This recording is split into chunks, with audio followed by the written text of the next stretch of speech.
दोस्तों, इससे पहली वीडियो में आपने देखा कि विक्रम बेताल को 13वीं बार लेकर चल पड़ता है और बेताल विक्रम को 13वीं कहानी सुनाता है।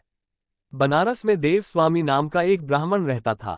उसका हरिदास नाम का पुत्र था। हरिदास की बड़ी सुंदर पत्नी थी। नाम था लावण्यवती। एक दिन वे महल के ऊपर छत पर सो रहे थे कि आधी रात के समय एक गंधर्व कुमार आकाश में घूमता हुआ उधर से निकला। वह लावण्यवती के रूप पर मुग्ध होकर उसे उड़ा कर ले गया।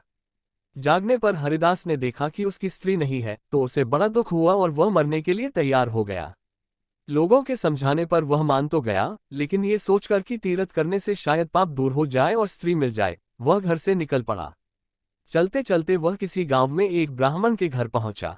उसे भूखा देख ब्राह्मणी ने उसे कटोरा भरकर खीर दे दी और तालाब के किनारे बैठकर खाने को कहा। हरिदास खीर लेकर एक पेड़ के नीचे आया और कटोरा वहां रखकर तालाब में हाथ मुंह धोने गया। इसी बीच एक बाज किसी सांप को लेकर उसी पेड़ पर आ बैठा और जब वह उसे खाने लगा तो सांप के मुंह से जहर टपककर कटोरे में गिर गया। हरिदास को कुछ पता नहीं था, वह उस खीर को खा गया। जहर का असर होने पर वह तड़पने लगा और दौड़ा दौड़ा ब्राह्मणी के पास आकर बोला, तूने मुझे जहर दे दिया है। इतना कहने के बाद हरिदास मर गया। पति ने ये देखा तो ब्राह्मणी को ब्रह्मघातिनी कहकर घर से निकाल दिया।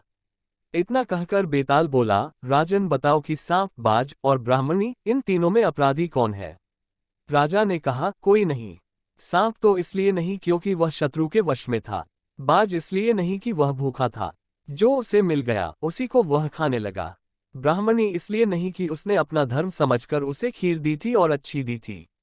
जो इन तीनों में से किसी को दोषी कहेगा वह स्वयं दोषी होगा। इसलिए अपराधी ब्राह्मणी का पति था, जिसने बिना विचारे ब्राह्मणी को घर से निकाल दिया। इतना सुनकर बेताल फिर पेड़ पर जा लटका और फिर राजा को वहां जाकर उसे लाना पड़ा। बेताल ने चलते चलते विक्रम को 14वीं कहानी सुनाई। इससे आगे की कहानी की वीडियो का लिंक आपको डिस्क्रिप्शन में मिल जाएगा। अगर वीडियो आपको अच्छी लगी हो तो लाइक करें और चैनल को सब्सक्राइब करें।